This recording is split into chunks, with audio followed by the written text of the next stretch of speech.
பாகிஸ்தானிடம் 130 அணு ஆயுதங்கள் இருப்பது இந்தியாவுக்காக மட்டுமே என்று பாகிஸ்தான் அமைச்சர் கூறினார். பாகிஸ்தான் அமைச்சர் ஹனீஃப் அப்பாசி, பதட்டங்கள் வியத்தகு முறையில் அதிகரித்த நிலையில் இந்தியாவை அணு ஆயுதம் ஏந்தி பழிவாங்குவதாக அச்சுறுத்தினார். பாகிஸ்தானின் ஏவுகணை ஆயுத கிடங்கு என்று கூறினார்.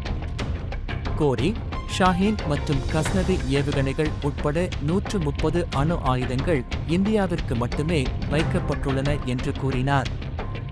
26 பேர் கொல்லப்பட்ட கொடிய பஹல்காம் பயங்கரவாத தாக்குதலைத் தொடர்ந்து சிந்து நதி நீர் ஒப்பந்தத்தை இடைநிறுத்த இந்தியா சமீபத்தில் எடுத்த முடிவுக்கு பதிலளிக்கும் விதமாக அப்பாசி இந்த அச்சுறுத்தலை விடுத்தார்.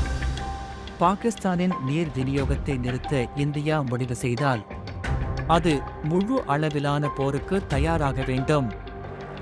பாகிஸ்தானின் அணு ஆயுதங்கள் வெறும் குறியீட்டு நோக்கத்திற்காக மட்டுமல்ல, நாடு முழுவதும் நிலைநிறுத்தப்பட்டு பயன்படுத்த தயாராக உள்ளன என்று கூறுகிறது. அவர்கள் நமக்கு தண்ணீர் வழங்குவதை நிறுத்தினால் அவர்கள் ஒரு போருக்கு தயாராக இருக்க வேண்டும். நம்மிடம் உள்ள இராணுவ உபகரணங்கள், நம்மிடம் உள்ள ஏவுகணைகள் அவை காட்சிக்கு அல்ல. நாங்கள் நாடு முழுவதும் எங்கள் அணு ஆயுதங்களை எங்கு வைத்திருக்கிறோம் என்பது யாருக்கும் தெரியாது.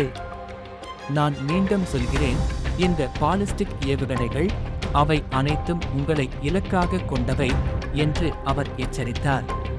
பஹல்காம் தாக்குதலுக்கு பதிலடியாக இந்தியா எடுத்த எதிர் நடவடிக்கைகளை தொடர்ந்து அப்பாசியின் இந்த கூர்மையான சொற்களுக்கு காரணம். இதில் 1960 சிந்து நதி நீர் ஒப்பந்தத்தை நிறுத்தி வைத்தல் மற்றும் பாகிஸ்தானியர்களுக்கான விசாக்களை ரத்து செய்தல் ஆகியவை அடங்கும். இந்தியாவின் முடிவை பாகிஸ்தான் அமைச்சர் கேலி செய்தார். இந்தியா தனது செயல்களின் விளைவுகளை உணரத் தொடங்கிவிட்டது என்று மறைமுகமாக கூறினார். பாகிஸ்தான் தனது வான்வெளியை இந்திய விமானங்களுக்கு மூடுவதால் ஏற்பட்ட இடையூறுகளை குறிப்பிடுகையில், 2 நாட்களில் இந்திய விமான போக்குவரத்து துறையில் ஏற்பட்ட குழப்பத்தை அப்பாசி சுட்டிக்காட்டி, இன்னும் 10 நாட்களுக்கு நிலைமை இப்படியே தொடர்ந்தால் இந்தியாவில் உள்ள விமான நிறுவனங்கள் திவாலாகிவிடும். பஹல்காம் பயங்கரவாத தாக்குதலுக்கு பாகிஸ்தான் மீது பழி சுமத்துவதற்காக இந்தியாவையும் அப்பாசி விமர்சித்தார். இந்தியா வர்த்தகம் மற்றும் நீர் விநியோகத்தை நிறுத்தியதை தொடர்ந்து ஏற்படக்கூடிய பொருளாதார விளைவுகளுக்கு பாகிஸ்தான் ஏற்கனவே தயாராக தொடங்கிவிட்டது என்று அவர் வலியுறுத்தினார். பாகிஸ்தான் தனக்கு எதிராக எடுக்கப்படும் எந்தவொரு பொருளாதார நடவடிக்கைகளையும் எதிர்கொள்ள தயாராக உள்ளது என்பதற்கான சமிக்கை. இதற்கிடையில் பாகிஸ்தான் இராணுவம் தொடர்ந்து 3வது இரவும் கட்டுப்பாட்டு கோடு முழுவதும் எந்தவித தூண்டுதலும் இல்லாமல் துப்பாக்கிச் சூடு நடத்தியது. இந்திய துருப்புக்கள் அவர்களுக்கு திறம்பட பதிலளித்தன.